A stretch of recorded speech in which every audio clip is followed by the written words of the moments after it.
Hi, this is Randy Finney with the right side of the chart, and this is a closing market wrap for Thursday, August 28th, 2025. It is 4:39 p.m. Eastern Time, so the markets are closed. And what I'm going to do in this one is just kind of a potpourri mix of some of the recently highlighted trade ideas, some new trade ideas, updates on some of the things I'm watching. I'll try not to make it super long. I've kind of have my notepad here, just what to go through in no particular order. So we're going to go through. I'm just starting out with NVIDIA because that had the potential to certainly move the market. And earnings last night were a big fat nothing burger. NVIDIA went nowhere, down slightly, but at 1%, closed. I might be showing the post-market trades included. Yeah, let me turn those off.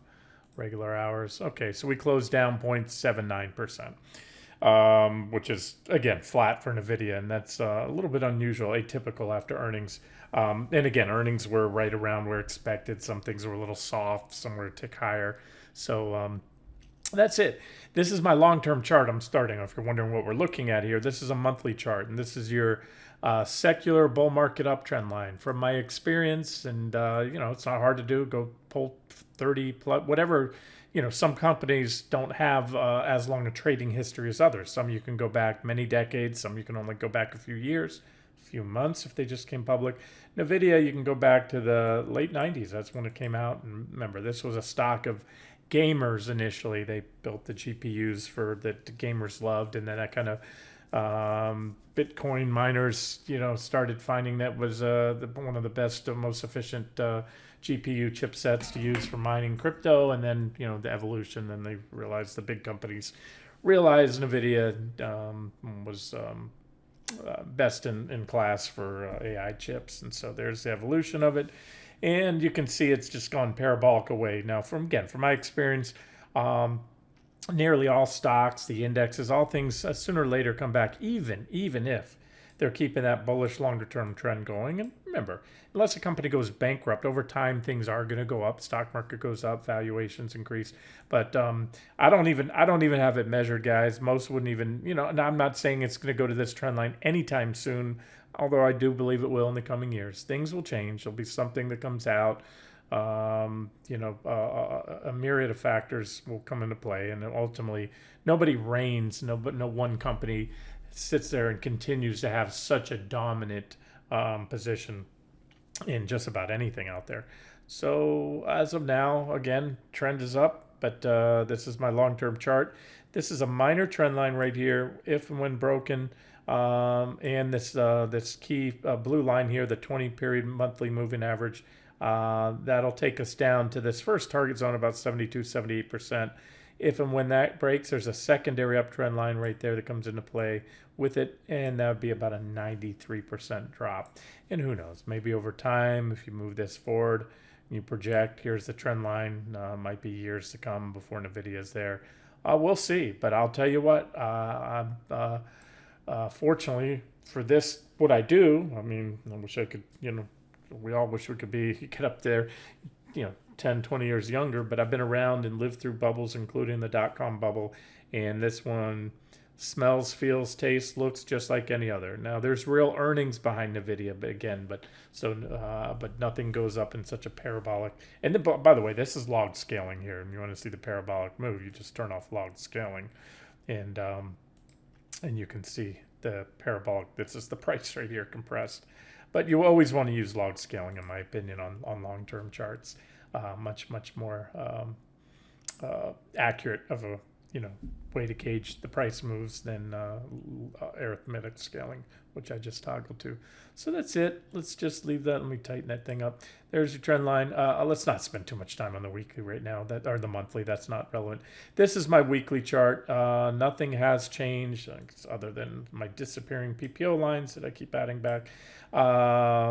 Since really late last year, I laid out 4 current targets. I still maintain all 4 targets. T1 was hit right here after laying that target out, or right here, one of the two, 30% drop. We bounced. This is T2, 3, 4, and that's going to also bring you down to that longer term target area I had, about a 72% drop. This is a near-term uptrend line on the weekly chart, which has been broken. So you have NVIDIA below that trend line, kind of moving sideways. Again, doing nothing so far. Told you beforehand, I can't make a strong case to be aggressively short heading into earnings. Now earnings are over. There's right now better fish to fry. I want to see NVIDIA take out this 165.44. You can certainly make a case to be short. This is my daily chart. What I've been doing, guys, is stepping down on time frames. I started with the monthly, then we looked at the weekly. This is a daily. Finally, I'll get to the 60-minute chart. There's your earnings line right there. And you can see, so again, a big fat nothing burger with earnings, non-event so far. When I step down to the 60-minute chart, here's what I see here. We've used this 60-minute chart for a lot of trades in over the last year or so. Here's what I'm looking at right now. Forget about all these other trend lines. I'm going to highlight the most salient levels. You have an uptrend line off the low that comes in, and you have several reactions on it right there. You had heading into earnings, we were peaking out here. We had big divergences building on the 60. Again, I started out on the monthly chart, guys. Let me just reiterate that it's, the technicals, I've done this before, but just to do it again, these are all the divergent highs that this stock has put in its existence. Without any exceptions, they're all marked on the chart. That one was followed by a 90% drop, 86, 57, 69. And so I don't think my longer term targets are out of whack or excessive by any means. It's just the cyclical nature of this industry. When it's booming times, it's really booming and things are good. And that holds true for generally in the chip sector as a whole. I'll get to that one second, the rest of the chips. So most recently, again, we're heading into earnings. I told you, take anything that happens with a grain of salt. We had to break down to that minor trend line there. That was a divergent high. We made equal highs, and that's still a divergent high because the momentum indicators have been making lower highs. And so again, if you look on a 60-minute chart, that's what it looks like. That also shows through on the daily. And so bottom line is right here, this trend line, you can set a price alert. That's and remember, NVIDIA, just because it didn't do anything after earnings, it still is the biggest by far component of the S&P 500 and the Nasdaq 100, and it still very much can and will move the market when it moves. It just didn't move post earnings. So there's a couple other near-term support levels that when taken out. And you can see when you look at the volume of price histogram, I think you can see it. If not, sometimes I'll turn this up so you can see better. I can roll down my levels. You can see a lot of folks have bought here recently, and there's a big old thin zone starting from about right here down to this box right here. Why? Because this is where the bar is. So there were a lot of buys in this area here. And so that's a thin zone. What that means is if and when we go and take it out, it's similar to a gap. Not a lot of trades occurred. On a gap, you have zero trades. So you'd have you wouldn't have any of these volume price bars. But that's going to take you down to, let me put the line right where the volume price bars pick up. Right there, about 147.27. So if you're wondering if this thing takes out that trend line, and especially if it takes out those next two support levels, if you're wondering where it drops from where we're at today, that's about an 18% drop. You can do the math on what that would do to the stock market. But again, like I say, support is support until and unless broken. But based on the posture, just like back here, I got bullish on NVIDIA and every other stock on the morning of August 7th, 5th, whatever day we bought them. No more shorts, cover all shorts, going full long. It's not mere coincidence. The reason I did that, we had positive divergence on stocks and the market and the indexes, everything else. You had an overreaction to Trump's tariffs, which I said was ridiculous. Even the folks now, they're coming out, they were all saying it was doomsday for the market and all this. And before the first Trump chicken out, the first taco trade, that's what I said he would do. It was guaranteed. We were going to keep 200% tariffs on China and all the other ridiculous tariffs he talked about on the other countries. To me, that was a virtual near certainty. And so that was back then. And again, it's, the technicals projected or confirmed, if you will, why to start covering shorts when, a lot of folks were crying henny penny, Chicken Little, sky is falling back then. Okay, so there's your levels. There's the biggest stock. We don't need to spend much more on that. It's relevant to QQQ. QQQ, for the first time in a while, added into active trade with some swing targets and a suggested stop that I'll maintain for now. We're getting close, but a stop is based on a daily close above 580, as I said at the time. If we pop this trend line, That would probably take us up, but we need to pop that. And that's where the stops are, right here. This is the line. It's about 578.45. It's your next and last resistance level that I can see on QQQ, other than the previous high. Previous highs, once popped, usually you take them out. Sometimes you make an equal high, but either way, that's it. And again, that's just short-term targets. I still have the long-term targets that I gave you late last year on the Nasdaq 100, and they align with my NVIDIA targets. And so let's not even get to those today. Like I've been saying, if we start to sell off and we take out T2, that will sharply increase the odds of these two targets being hit, which then is going to take us down to 526 on the Nasdaq 100 or QQQ. And that's also going to take us down to right about here. These are daily targets right there. We're going to get close to the 200-day moving averages. So again, those get taken out. That's a much bigger deal than a lot of these short-term levels. All right, let's just fly into all the other stuff in no particular order. I'm going to talk on trade ideas, both recent, new. Wheat, still like it. Threw it out to you recently. Gave you a stop 410 based on if you're targeting these current uppermost targets, T5, 6. And so there was the downtrend line, aka bullish falling wedge breakout. This is your positive, aka bullish divergence, just like you had back here in wheat at that divergent low. We went up, we hit this target here, then reversed. And so this time around, what we had recently, I told you we'd have to, we broke out, we back tested, which I highlighted. Then we hit R1, that means first resistance. And I said we need to take out R1 to open the door to T2. And I'm sorry, R2, and then resistance 2 and T1. I just have those there because it's too small to be bother with taking profits, in my opinion. That's why those aren't T1 and T2. That's why they're R1, R2. And that's it. And it's still, you know, if I thought it was R1 right here, then the fact we had several reactions got rejected certainly helps to validate that. Now it's even more significant because more eyes will recognize, hey, that's resistance for wheat. So if wheat pops it, which all this is a breakout and now a back test of the trend line and a reversal. So pop that, and then we go there. And so I still very much like wheat and still above the suggested stop. But again, that's just a suggestion. You do you pick a different price target if you like it. Your stop may be different. Let me cover the, I mentioned to you guys today, I'm watching the cattle's. Okay, when I look at the charts of feeder cattle and live cattle, I want to say, holy cow, these guys are going parabolic. This is, keep in mind, this is log scaling here. If you put on the arithmetic, you get that. That should be log scaling. I'm not logged in right now to this plot. Yeah, there's arithmetic. There's log scaling. So as you can see, we're going back here. We had, there was our little run up back there in the mid 20 aughts, or the 2014 peak, came back in here.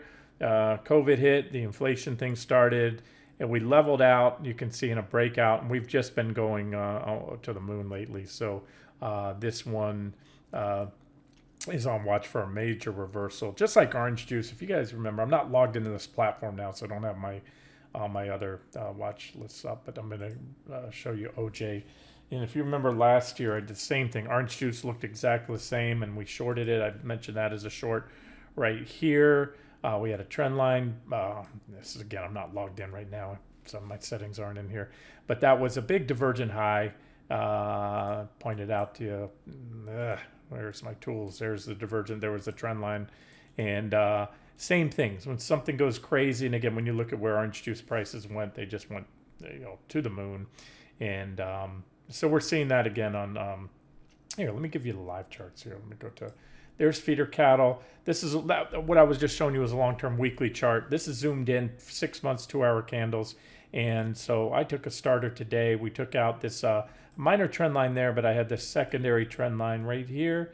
And I'm sorry for those of you that do not trade futures. There used to be an ETN or ETF that held cattle and live. I think it was live and feeder cattle, and a lot of those were not supported or delisted a couple of years ago. The company stopped supporting them. So these are my targets right now. Still not an all-in moment, but I think worth building a position. You got big divergences right there. negative divergences forming. And so I'm looking for right now a drop of roughly 4% to that first, 8% to the second target. If that happens, we're probably going to take out that trend line. And again, when you look back longer term, let me remove that one. You can kind of see what's gone on. Here's the last 5 years. And this is just going crazy right now, and that's unsustainable. Prices, market forces will come in and correct that sooner or later. And typically, when things get out of whack like that, you get those big reversals. And then you also have that's feeder cattle.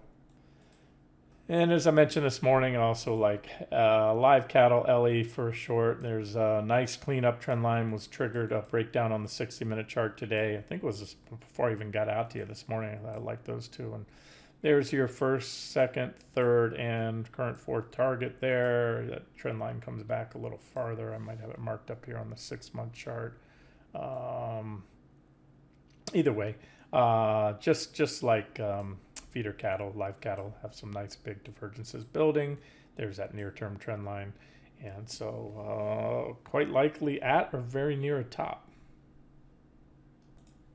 Just jumping back to this charting platform, the grains, remember, this is corn. Like to see them all setting up. And corn, same story as wheat, keeps putting in these divergent lows, starts to rally, gets shot down, but longer term, just like wheat, still looks constructive. And soybeans, as I mentioned, have been holding up more so than corn and wheat, not wheats plural. I don't know why I just said that. You have this sideways trading range here. We hit T1. Remember, I laid this one out for you off that divergent low breakout there. Hit it again, and as I mentioned, nice spacing pattern. If we take it out, that should be the catalyst or the energy. I always say these trading ranges, when you have these sideways ranges, it's like energy building with a coiled spring, and when that spring breaks, and again, technical analysis, there's no guarantee which way it's going to break, but my 2 cents, it's soybeans, it's beat down. You're looking at, where this thing has come, from that divergent high there. Remember, big divergent low, and it's at long-term support and broke out of this downtrend line on the weekly chart. And again, there's that little level I showed you that we need to break. My first target that should bring it up to this right here, about the 2450-ish level there on the weekly chart, or you can just go off those daily price targets I gave you.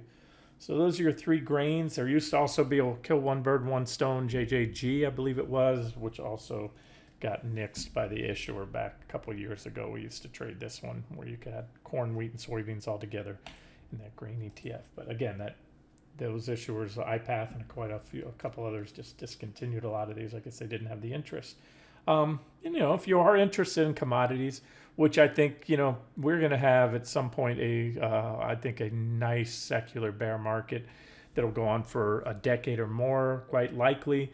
And it'll be full of big, powerful, great bull markets to trade in the stock market, but also just over a year, we're looking, and I'm not the only one. Most people that look at history and, P ratios, and show a P ratio and everything else going on are predicting that. So if you want to not just survive, but flourish, you're going to have to broaden your horizons. Again, you can swing trade bull and bear markets, or you can swing trade long and short and do well. Bear markets, it's almost a necessity to be a flexible trader. You can sit back and just wait for the bull market rallies, try to catch those, but you got to have your timing more precise. Just like shorting in bull markets, you can't stay too long to the party. And but again, there's a whole universe of commodities out there that march to their own drum beat, and we could very well be looking at a bull market in commodities. Or again, just select. At any point in time, I'm usually short one commodity and long another one because they have nothing to do with corn, has nothing to do with gold or oil. So let's move on here. Stocks, I started out with NVIDIA. Still very much like stocks as a swing trade. And in fact, I laid out most recently these targets for you here. We need to take out this S1 zone with conviction. We had 2 very brief and shallow pops below it. So for all intents and purposes, we're still there above it. And big divergences continue to build. And just like the stock market, should we make a new high anytime soon, Doesn't guarantee that it will reverse. I think it will, but what I can guarantee you, it will be, again, if it happens anytime soon, a divergent high, and it's simply an extension of the existing divergence. And just like this one, make a divergent high, you get a little shot across the bow, and ultimately one of those divergent highs. This is I didn't have this board marked up back then. There's your divergence. It was bigger divergence that was spanning from back here. And ultimately it played out into the form of the initial drop was about a 28% drop. And before all said and done, the semis fell about 44%. Again, just in line, that's the nature of this beast. So there's targets. What's going to happen? Well, NVIDIA is going to have to break. It's the king of semis. But we've seen, as I've covered with you before, I've done this in recent videos, as I click through the components, which I have on the right here, if you see when I load SOXX, and you can see that others have already broken down. There's Broadcom, I highlighted recently, breakdown, back testing today from below. So watch for rejection. Again, it goes the other way too. We start to recover that trend line. Well, it's not a super duper trend line, but it's my current near term. It's pretty well defined. It comes off this low back in May, and a solid move above there is going to most likely pop you to new highs. It's not going to change the daily chart.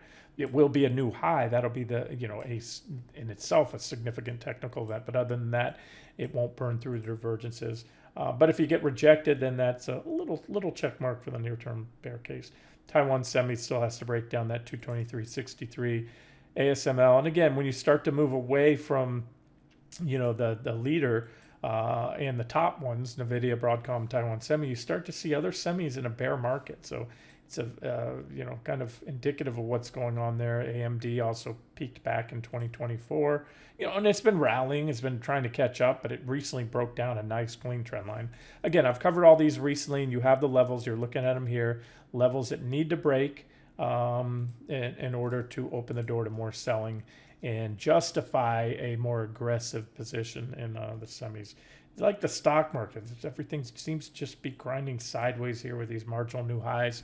I continue to reiterate my preference of just trading the best looking long setups, and my preference again has been more those beat down blue chip stocks at support and or with bullish divergences. You get short covering rallies, you get and we're seeing a shift. We're seeing value stocks money start to shift into there. And you're kind of seeing momentum. Again, that's what these momentum indicators tell us right here. Momentum's been waning on the high flyers, the chip stocks and all that. And that's it. So let me move on instead of going through all the semis. One sector until the financials break, we're not going to see the market break. I don't cover the S&P as often as I cover the Nasdaq 100, but it is important. And this is the one sector, the Nasdaq 100, although there's only 100 stocks, they're mostly tech. Over half of them are tech. There are virtually no financials, very little, if any, in the NASDAQ 100. That's one of the biggest differentiators between the S&P 500. There's also other sectors and more sectors in the S&P. That's why it's called the broad market. The NASDAQ 100 is not the broad market. NASDAQ 100 is just a proxy for tech, and big tech in particular. XLF right here has that nice clean up trend line right there. I believe I have a price alert set. So unless this goes, and then this level right here, that's you're going to see the S&P hold up. But we're one bad day away. When I say one bad day, that doesn't mean tomorrow, because that's one day. It means one bad big red candlestick. We're in close enough proximity to take you down through that trend line, send you down to this key 5132 level. If and when that goes, I believe I have an alert set. Then you have the 200s and so forth and so on. But you'll have broken down with big divergences. I mean, these divergences, when you see them that big on the daily, I go out to my weekly chart, and this kind of paints a bigger picture here.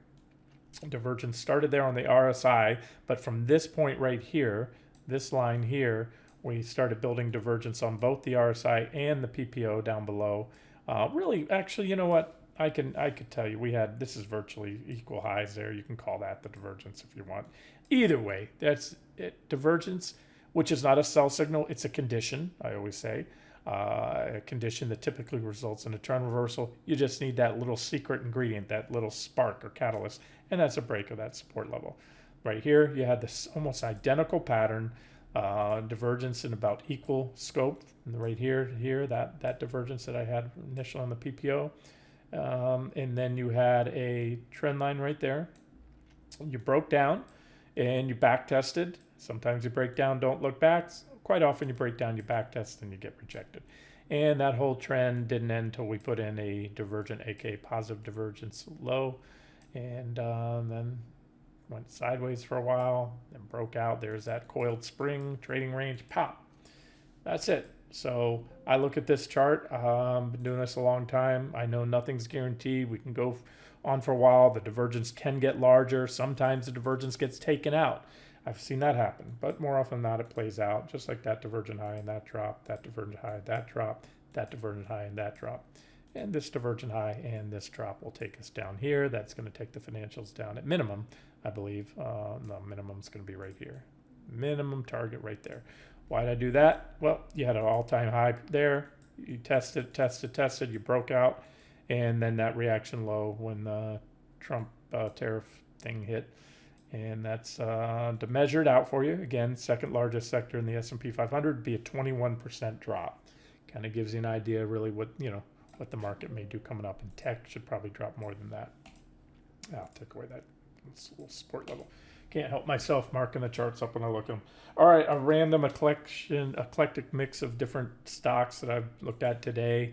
PPC, Pilgrim's Pride. This is a packaged foods company that was a big divergence has been building. This was a divergent high, a negative divergence.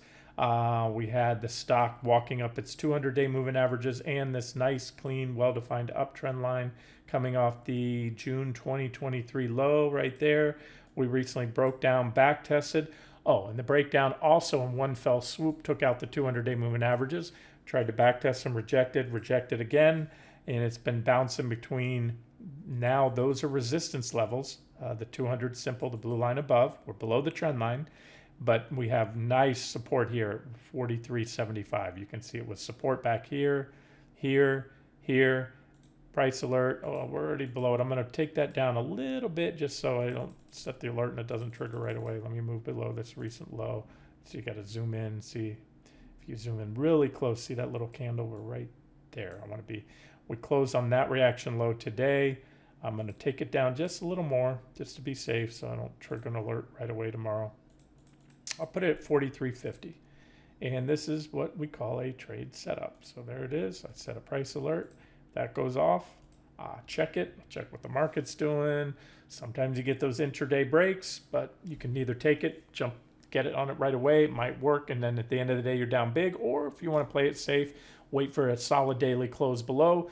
Quite often, I'll split the difference, take a starter position, and then if you're looking to print the day clearly below it, then I'll take it up to a full position. So there's PPC. It's already reported. You can see the earnings are out of the way. So it's up. The charts are clear right now, or pure. But you don't have to worry about earnings foiling a breakdown. All right. What else do I have on my list for you? Copper is an existing trade. I haven't updated lately because there's been no reason to update it. We hit our first price target right there. We bought it right on the lows, like so many of these trades recently, hitting the lows, getting a bounce. It's been in this trading range, and we still need to pop T1 to take you up to T2. That's still my final target right there if you're in that one. Urban, somebody mentioned this one today. And I remember now I had brought it up a couple weeks or months back, and there it is. So they asked if Urban's a short trade. I said, well, yeah, but it had a big down day today. It looks like an earnings report, a miss or whatever. It doesn't matter if they beat or not. So our street didn't like it, down 10.5%. Nice support. I put this chart up in the comments section under one of the recent posts today or yesterday's post. So need to take out that level right there. That's going to be your entry point, objective short entry on a break below 68.68. Again, it's this big old gap right here. You gapped up, and we've been dancing on that gap. We had a breakdown there, took out that trend line, and moved up. Big negative divergence at that high. So you see I have 1, 2, 3 targets. That third and final target's likely to come in with this trend line. So if and when hit from a entry there, you're talking about a 30% profit on that trade if you milk it and we hit my final target there. SMCI. All right. You know what I think about NVIDIA. You know what NVIDIA needs to do to trigger the next sell signals. And this is, I always say, NVIDIA's Batman, and this is this Robin here, SMCI. They set up the servers, that's their thing, NVIDIA servers. The stock tends to drop when NVIDIA is dropping and rally when NVIDIA is rallying. And it's been in this big symmetrical triangle. I've covered this one. We've had long and short trades on this one for the last couple of years, batting not 1,000. I know we had one or two that didn't pan out, but damn near probably 700-800 on it. And big gainers and losers. I mean, big gainers, I'm sorry, on the longs and, and the shorts. All right, but this is the big picture here. That was a big divergent high. We shorted off that divergent high. This is your primary downtrend line. This is your primary uptrend line. That forms what we call a symmetrical triangle pattern. We had a breakout, which I acknowledged. Gave you a last entry, last trade was stop on a daily high of above 57.50, but then the breakout failed. So I highlighted that recently. The failed breakout is bearish. From my experience, when you have a pattern such as a triangle pattern like this, and you break out and the breakout fails, you go down to and then ultimately down through the bottom of it. So I'll still maintain these targets, all of them, if you're in it. Or if you're not, what you need to do is take out the uptrend line, which is, again, that yellow same uptrend line I gave you before. I think there's already an alert on it. Can't hurt to have two. And that's it. If NVIDIA goes up another 30, 40, 50%, this one's probably going to go up. It means they're selling a lot of chips, and it's going to keep SMCI busy. But again, this thing could do its own thing. I'm not saying that NVIDIA can go up 20, 30, and this one can't go down. All I can tell you is that's an objective short entry if and when we get a solid break, especially a solid daily close below that triangle pattern on SMCI. Wayfair, somebody asked about this just the other day. I think I might have covered it in a video. I know I posted a chart there. Yes, nice objective short entry, divergent high, nice clean trend line. Broke down the other day, little snapback rally. And these are all your targets. 1, 2, 3 right now. Those first three support levels. Somebody asked about Etsy. Etsy was a trade idea I threw out here recently. In my last update, we went long somewhere off the divergent low or back here, maybe it was, in a breakout. Hit my first target, hit it again, and I've been waiting for in the last update was waiting for a solid breakout above there. We made a 1 day, but a marginal new, and that put in a divergent high. And then what happened? I posted a link in my reply today to this person that what happened is Trump has just put a knife through their heart by eliminating the de minimis exception, which is where you guys have all heard of Temu and Shein, is it? And Etsy. Etsy has a lot. Etsy's a little different from Temu. I mean, Temu's that Chinese junk. It's like the Chinese Amazon, but cheap stuff. If you've ever used it, I mean, and so I think what was we were at 800 or whatever. There was a certain amount where imports, shipping items that were shipped, didn't have to go through customs, didn't have to pay tariffs and import and all that. Now they do. So Trump's eliminated the de minimis. And Etsy has a lot of overseas sellers. So a good part of their business model, they're like kind of like the eBay, or if you want, the Amazon of kind of more custom. My wife and I use Etsy a lot of good stuff on there. If you haven't used it, you'll find a lot of unique gifts and stuff for your house, kind of home, individual craftsmen on there and all that. But a lot of it is overseas. And so that, and I posted a link to the Wall Street Journal article. That's what all this is right now. And so I don't know the answer to the question. I don't know how much more that's going to play out. I don't know if Trump's going to pull a 180 on that. I just don't know. You can read up on it, but there's some support. I will tell you from a pure play, I can say this right now. Now, if we didn't have that divergent high there, it would look better. And if we didn't take out this uptrend line, which I think I had in the last update for you, it would also look better. But we did take those out. But what we do have, I'll have to turn off all my magic lines here. We have it back testing the almighty 200-day moving averages, which act as resistance in a downtrend and support in an uptrend once you take them out. You can see here, going back to 2023, once we took out the 200s, every single attempt at them it was rejected. Here, after we bought it, we went long, it took out the 200s. It back tested them and it bounced. Back tested, simple, and then we're back testing right now. And I say the 200s because I use both the simple and the exponential. And so a case can be made to step in and buy it. It's near term oversold, so probably get a reflexive bounce soon coming up in this area. But again, I just don't know, what the longer term effect is going to be. I'm just not in tune with how much of their sales come from those type of sellers. And again, they can still sell. They're just going to have to raise prices on those some of those items.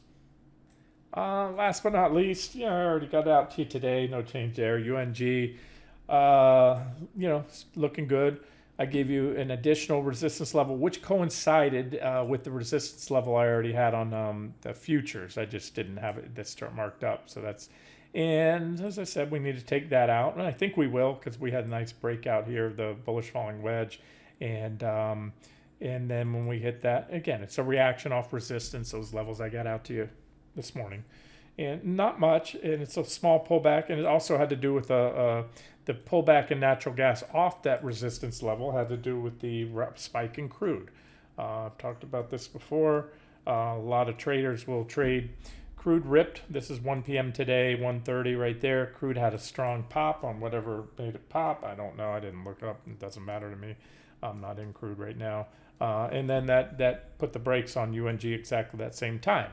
Because crude is elevated, what happens, that's why UNG has been going down, and I'm trading it as a bottoming play. Crude's been going up. Crude prices are elevated. And so, as I talked about, when crude prices are high, drillers tend to open up more wells and start drilling wells that are, might not be profitable when crude's down at, $60 a gallon, but when it's 80, 85 a barrel, I'm sorry. And so natural gas being a byproduct of it. So when crude's high, you tend to see natural gas going down, and that's what happened, a little intraday spike. But again, it was technically based too. These things, I've done this long enough to tell you it's not mere coincidence. I got that post out here right when we were at that resistance. We got to pull back off it. It's initial tag, but I still very much like the chart of natural gas. I wouldn't get married to it. I call it the widowmaker. You get married to natural gas, you're going to be very upset. She'll break your heart and take all your money. But fewer commodities can put as much money in your pocket in short order as natural gas. Right now, if my sixth and final near-term target hit, I might turn to some longer. I do have longer-term targets I share with you on the daily and weekly charts. That'd be a 40% gain, and probably better in the futures. Usually, that's my proxy, or NG futures. And then that's it. So where does this trade start to not look good? Again, if you took it on the breakout, where we're at now, and you're targeting that level, 43%, you could certainly give yourself you could easily give yourself a 15% stop loss. You're still talking a 3-to-1 RR. Probably don't want to do that. Let's just see where it goes. At minimum, if it comes in to backtest the trend line, but much more than that, you might, especially if the divergences get taken out. Yeah, that would be it. So I would keep tight stops relatively tight on it. Broke out, it should run. I don't want to see this breakout fail. So best to keep relatively tight stops on it, not too far. And again, relative is all relative to the scope. This thing moves in a typical day. Today was up 3%. I've seen natural gas go up 10, 15%. I've seen it go up 20% a day. And then I've seen it go up double digits the following day. So that you kind of, when it wants to run. Right now, it's in a kind of a low grind mode lately.